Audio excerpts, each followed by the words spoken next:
ಸುಮ್ಮನೆ ಮಾತಲ್ಲಿ ಹೇಳೋದು. ಎಷ್ಟು ಜನ ಗೌಡ್ರ ಮಕ್ಕಳಿಗೆ ನೀನು ಫೀಸ್ ಕಟ್ಟಿದ್ಯಾ? ಎಷ್ಟು ಜನ ಗೌಡ್ರ ಮಕ್ಕಳಿಗೆ ಕಷ್ಟದಲ್ಲಿ ನಾಗಿದ್ಯಾ? ಎಷ್ಟು ಜನ ಪಾಪ ತಂದೆ ಅಥವಾ ತಾಯಿ ಕಳ್ಕೊಂಡಿರೋ ಗೌಡ್ರ ಮಕ್ಕಳಿಗೆ ನೀನು ಸಹಾಯ ಮಾಡಿದ್ಯಾ? ನನ್ನ ಕ್ಷೇತ್ರದಲ್ಲಿ ನಾನು 2,500 ಜನ ಗೌಡ್ರ ಮಕ್ಕಳಿಗೆ ಮನೆ ಹತ್ರ ಹುಡ್ಕೊಂಡೋಗಿ ಸ್ಕಾಲರ್ಶಿಪ್ ಕೊಟ್ಟಿದ್ದೀನಿ. ಈ ಅಯೋಗ್ಯನಿಗೆ ಅದು ನೋಡೋಕ್ಕೆ ಟೈಮ್ ಇಲ್ಲ. ಇಲ್ಲ ಪಾಪ ಕರೆಕ್ಟಾಗಿ ಹೇಳಿದ್ದಾನೆ. ಅವನು ಕತ್ಲಲ್ಲಿ ಹುಡುಕ್ತಾ ಇದ್ದಾನೆ. ನೀನು ಹುಡುಗುರು, ನನ್ನನ್ನು ಹುಡುಕ್ಬೇಡ ಗುರು. ನಾನಂತೂ ಅಂದರೆ ಆತ ಕತ್ಲಲ್ಲಿ ನಾನು ಕಾಣಿಸಲ್ವಂತೆ, ಇವನು ಕತ್ಲಲ್ಲಿ ನನ್ನನ್ನು ಯಾಕೆ ಹುಡುಕ್ತಾ ಇದ್ದಾನೆ ಅಂತ. ಛೇ, ನಾನು ಹಂಗಲ್ಲ ಪ್ರತಾಪ. ಕ್ರ್ಯಾಕ್ ಜಾಕ್ 50-50 ಅದು ಪ್ರತಾಪಕ್ಕೆ favourite biscuit pack. Thank you sir.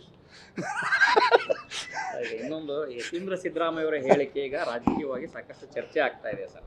ನೋಡಿ, ನಾನು ಕಾಂಗ್ರೆಸ್ ಪಕ್ಷದ ಸಾಮಾನ್ಯ ಕಾರ್ಯಕರ್ತ. ಪಕ್ಷದ ವಿಚಾರ ಏನಿದ್ರು ನನ್ನ ಹೈಕಮಾಂಡ್, ನನ್ನ ಮುಖ್ಯಮಂತ್ರಿಗಳು, ಉಪಮುಖ್ಯಮಂತ್ರಿಗಳು ಮಾತಾಡ್ತಾರೆ. ನಾನು ಪಕ್ಷದ ಸಾಮಾನ್ಯ ಕಾರ್ಯಕರ್ತ. KPCCಯಲ್ಲಿ ಕಸ ಗುಡಿಸು ಅಂದರು, ಗುಡಿಸ್ತೀನಿ. ನಂದೇನಿದ್ರು ನನ್ನ ಪಕ್ಷದ ಐಡಿಯಾಲಜಿಗೆ ಏನು BJP JDS ಅವ್ರು ಮಾತಾಡ್ತಾರೆ ಅವ್ರನ್ನ ಪ್ರಶ್ನೆ ಮಾಡೋದು. ಪ್ರತಾಪ್ ಸಿಂಹ, ನೀನು ಕತ್ತಲಲ್ಲಿ ಏನನ್ನ ಹುಡುಕಿದೆ, ನನಗೆ ಉತ್ತರ ಕೊಡು. ಮುಗಿತಾ ಇಲ್ಲ biscuit pack. Crack Jack 50-50. Thank you sir.